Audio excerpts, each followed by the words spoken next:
Becky Lynch and Liv Morgan were they had a match. Dominic Mysterio was there, and he said, "I flew all the way to Saudi Arabia to stop you from becoming women's champion." And Liv Morgan after he injured Rhea Ripley, and it was so he grabs the steel chair, throws it into the ring, and tells Becky, "Use it on Liv, use it on Liv." Well, Liv comes up, runs up, grabs, and then he distracts the referee.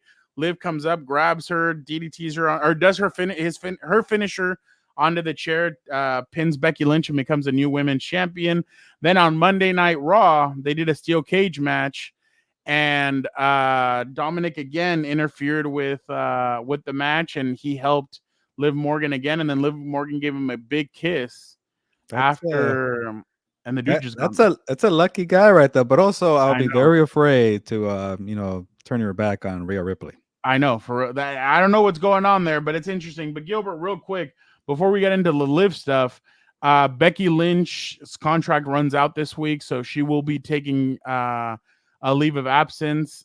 She basically put it in a tweet that she's not, she won't be it to be continued, or she put something to that extent. So I told you a couple of weeks ago, Gilbert, I think on here that I think that Rue, who's Seth Rollins and Becky Lynch's daughter, is at the age now where she needs to go to school. So it seems like Becky's going to take some time off. I know there's been a lot of rumors. Is she going to AEW?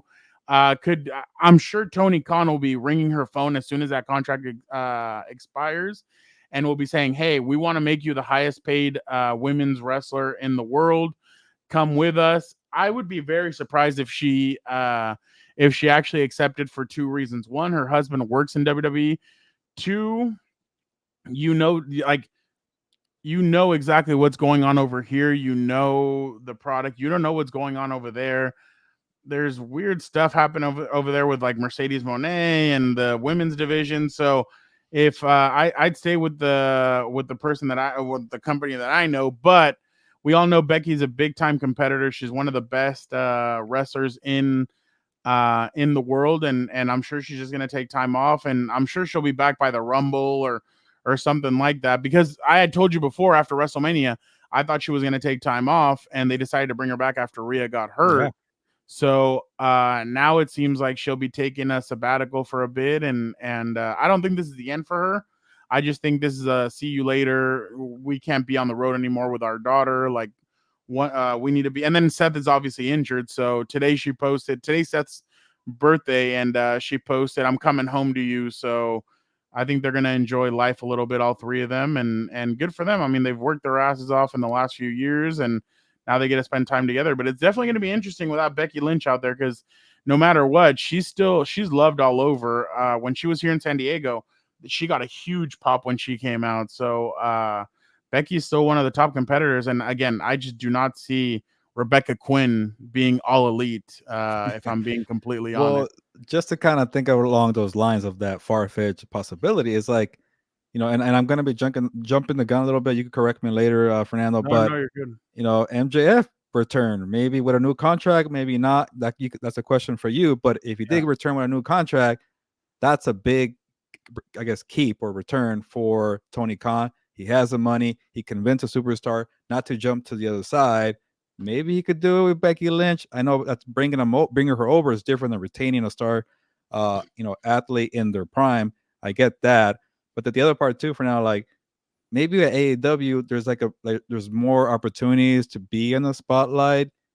Obviously, Becky Lynch has been there, done that at the top of her game at the WWE level, the highest level you can do in pro wrestling. There's just too many women superstars, and that's a good problem to have for the company.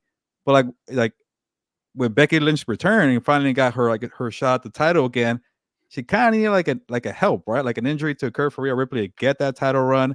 It was a short-lived one because of what you mentioned. There was a cat behind me hanging out, Peanut. But maybe with CEO, what's her name again? Not Sasha Banks. Mercedes Moné, the CEO. That's in my head a lot. Maybe there's something there for a rivalry, and then also being a star, on a consistent level for a year or two. But that's just me thinking, just in case there was a possibility there. Look, I'm not trying to take shots or anything, but there's examples in the company of WWE now that have been in both places, and they can talk about what they think about both places. So I'm sure she could go to Jade Cargill, she could go to CM Mm. Punk, she can go to Cody Rhodes and be like, what's it like over there? Especially Jade, because Jade was the first woman that made that jump. So she could be like, Jade, what's it like over there? And you just don't know. You don't know what to expect. So when it comes to Becky, though, I don't know. Like, you would be flipping your family dynamic, and I feel like that's not something that she'd be willing to do. And I kind of learned, and I told Dan this a couple of years ago. I believe, because at one point I remember when we would first watch, I would be like, why hasn't Shawn Michaels won a championship in a long time? Like, why doesn't Triple H win this, that? At one, and The Undertaker, I used to wonder why The Undertaker wouldn't win belts. But then you think, when you get to such a big point where you don't need a championship, you're still that big, that's when you've really made it. And I feel like Yeah. Becky's at that point where she hasn't really needed the championship. And if you notice, this was just a stepping stone, because as soon as Rhea got hurt, you couldn't just give Liv the championship. You needed to have her fight. And why not fight somebody that she had a kind of a rivalry with in the winter? And now she gets to take the belt off of Becky. And now it means a lot, because she took her first championship off of Ronda Rousey, and now she took this one off of Becky Lynch. So two big superstars, she's taken the wins. Now it's about what can you do with Liv moving forward to keep her moving and to keep growing with her, because she's gonna keep that championship until Rhea Ripley returns. We all know that. So that's going to be the huge thing there. But they need to do a great job of building Liv up and keep on doing what they're doing with her, because I thought they've done a great job. She's done a good job. She's thought things through. But the question is, you've seen Liv talk to Dominic Mysterio. You've seen her talk to JD McDonough. You've seen her talk to Finn Balor. So where are we headed with all this? Like, is she going to be the one that takes over the Judgment Day ultimately? I can Or see that. is she going to be in Judgment Day with all them? So that's kind of my question when it comes to that. Seth Rollins just re-up for multiple years. So that's another reason why I don't think, and I'm not saying that Becky's going to follow Seth in any way. I'm just saying, for the family dynamic, I'm sure they love being on the road together and doing all that.